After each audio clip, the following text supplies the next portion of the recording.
Arizona FJ Monsoon Border Run by Dennis Lloyd, narrated by AI Voice, Alexander. Most would say Arizona is just a hot desert.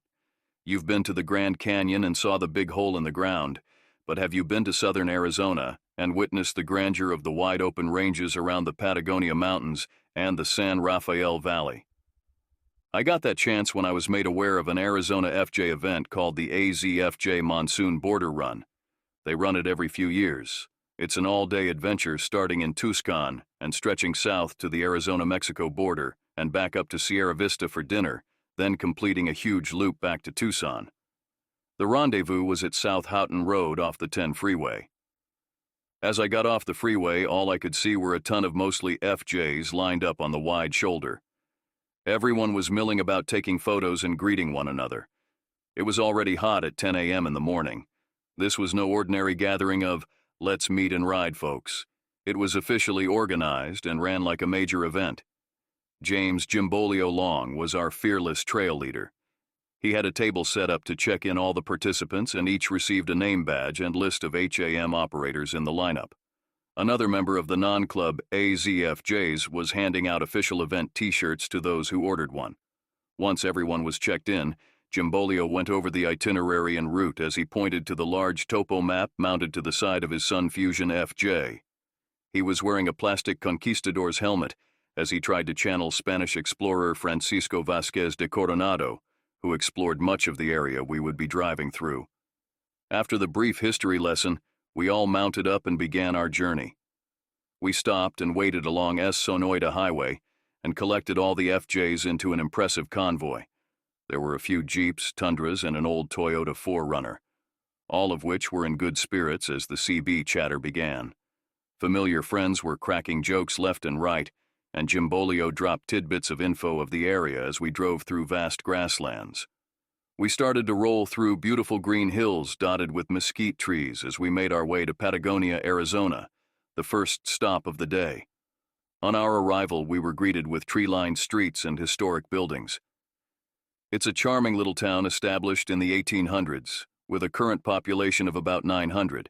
It's named after the nearby Patagonia Mountains and was a supply center for mines and ranches. The local stage stop-in was built in 1969 in part to house the cast and crew of many famous westerns. Among them are Red River, Rio Lobo, Rio Bravo, Young Guns, and Tombstone.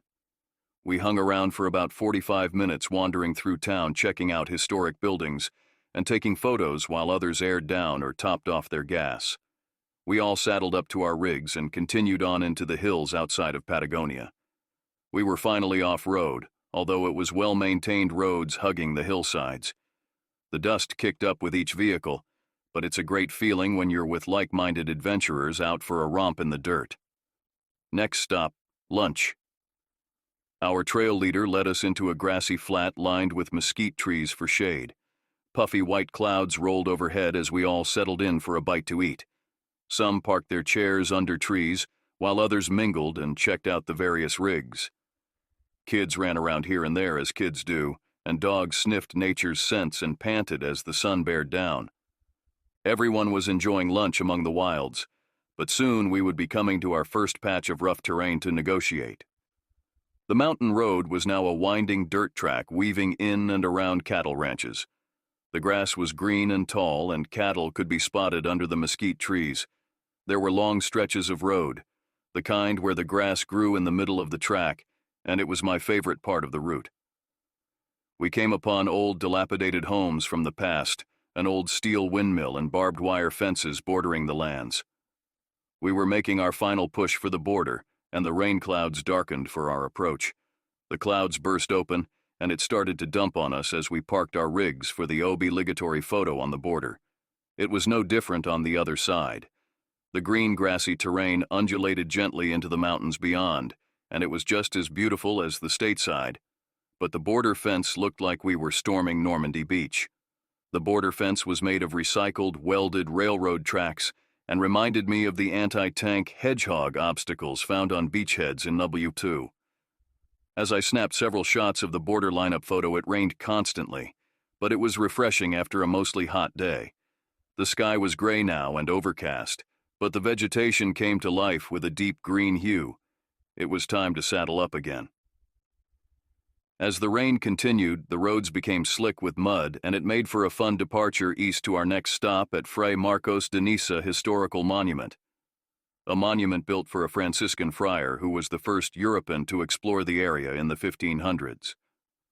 By the time we reached the monument, it was raining heavily, so we opted to keep moving while some others split off and headed back north to home and hotels. The rest of us plowed on through the rain and muddy fun to Montezuma Pass, and what was to become the greatest sunset and landscape scenery I'd ever have the pleasure to witness. We were all slowing down before one of many muddy water crossings. Jeremy, the drone pilot. Lashinki got the camera ready as we each crossed. The sun was hiding behind a blanket of dark gray clouds and brake lights reflected in the mud puddles. It was my turn to cross, and I hit it hard with a huge wake splashing high above my FJ. We stopped ahead for a quick break. I opened the door, stepped on the rock sliders, and slipped. They were caked in red, Arizona mud. You can't beat that on a fun day of adventure with friends. Our day of exploring the wilds of southern Arizona was coming to a close. We were back on a stretch of dry, dusty road winding up to Montezuma Pass in the Coronado National Memorial. As we approached the parking lot, I could see the all-too-familiar green and white Border Patrol truck and another truck with an unfamiliar apparatus mounted on the back. It was a mobile surveillance capability vehicle that uses FLIR, forward-looking infrared, ground surveillance sensors that could be remotely operated by the agent inside the truck, looking for any suspicious persons. It can capture high-definition video from infrared, visible, and low-light spectrums. Driving around the areas near the border has its inherent dangers, but we were reassured when we would see a random BP truck atop a distant hill, surveilling the land for any illegal activities. The border run convoy took over the parking lot. Everyone was out and about with camera in tow. The scenery that lay before us to the west was unbelievable. It was a sweeping view of the San Rafael Valley, a great expanse of green grass and trees as far as the eye could see. Imagine the flat valley taking up most of my view. To the right, the valley floor arcs up to several mountain peaks. At the center and to the right is a massive wall of rain, and it's backlit by the filtered sunlight. Above it all was a blanket of dense, dark storm clouds in violent torment as it rolled and undulated above the valley. And this was only the beginning of the show.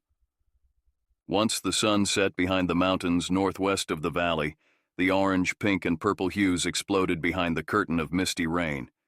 It was spectacular. We all stood in awe and agreed that this was the perfect end to a perfect day.